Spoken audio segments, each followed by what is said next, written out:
নমস্কার বন্ধুরা, তোমরা দেখছো ইউটিউব স্কুল, সহজ এবং সরলভাবে সব সমস্যার সমাধান।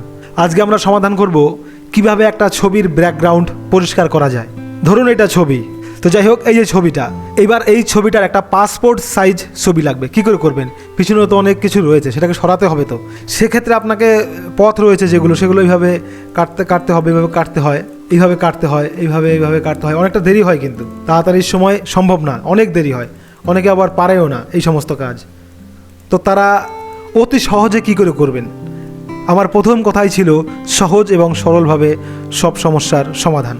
তো দেখুন, এভাবে কাটতে গেলে কিন্তু অনেক সময় বেশি কাটবে, এভাবে চোখ টোক চুল বেশি কাটা পড়বে, সমস্যা। তো সেই ক্ষেত্রে আসুন সহজ একটা উপায় বলে দিই। আপনারা প্রথমে গুগল খুলবেন। গুগলে এসে আপনারা লিখবেন ব্যাকগ্রাউন্ড, এই যে ব্যাকগ্রাউন্ড রিমুভার, এটা খুলবেন। খোলার পর প্রথমে যে অপশনটা আসবে www.remove.bg, এটা ওকে করবেন। এটা ওকে করলে এরকম একটা ইন্টারফেস সামনে আসবে, এই ছবিটাই আসবে। এখানে দেখুন নীল রঙের যে অপশন রয়েছে, এখানে লেখা রয়েছে আপলোড ইমেজ। এইভাবে আপলোড ইমেজ যে অপশন রয়েছে নীল রঙের মধ্যে সাদাতে লেখা, এখানে ক্লিক করবেন। আপলোড ইমেজ মানে ইমেজটা আপলোড করতে বলেছে। এবার আপনার ইমেজ কোথায় আছে আপনি খুঁজবেন, ডেস্কটপে রয়েছে না কোথায় রয়েছে সেটা আপনার ব্যাপার। সেখানে যাবেন, এই যে আমার ছবিটা সিলেক্ট করলাম, ওপেন করলাম। দেখুন এবার খেলা দেখুন,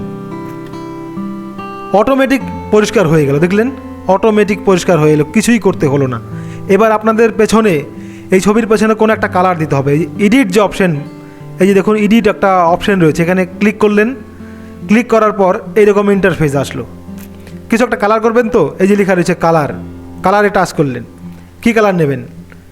অরেঞ্জ, সবুজ, হলুদ, কি নেবেন? তো আমরা বেশিরভাগ ফটোতে এই আকাশি কালারটাই পছন্দ করি আমরা সবাই। তো এটা সিলেক্ট করবেন, করার পর ডাউনলোড করে নেবেন। এই যে ডাউনলোড করলেন, ডাউনলোড হয়ে গেল। এবার ডাউনলোড হয়ে কোথায় যাচ্ছে সেটা তো আপনাদের জানা থাকা উচিত অবশ্যই। এবার ওই অপশানটা দেখে নিন কেমন হয়েছে ছবিটা। দেখুন সমস্ত পরিষ্কার হয়ে গেছে। এখন আপনি এটা দিয়ে একটা পাসপোর্ট সাইজ ছবি তৈরি করতে পারবেন, পোস্ট কার্ড সাইজ ছবি তৈরি করতে পারবেন। পরিষ্কার হয়ে গেছে। তো এই ছিল সহজ এবং সরল পদ্ধতিতে কি করে ব্যাকগ্রাউন্ড পরিষ্কার করা যায়। তবে এই সম্পূর্ণ কাজটা করতে গেলে আপনার পিসিতে, আপনার কম্পিউটারে নেট কিন্তু অবশ্যই থাকতে হবে। তো এই ভিডিওটা দেখে যদি আপনাদের একটুও মনে যদি হয়ে থাকে, একটুও ভালো লেগেছে বা শিখতে পেরেছেন, তাহলে একটা কাজ করবেন, আমার চ্যানেল ইউটিউব স্কুল অবশ্যই সাবস্ক্রাইব করবেন, লাইক করবেন, শেয়ার করবেন। ভিডিওটা কেমন লাগলো সেটাও বলবেন। ধন্যবাদ। আবার দেখা হবে পরের ভিডিওতে।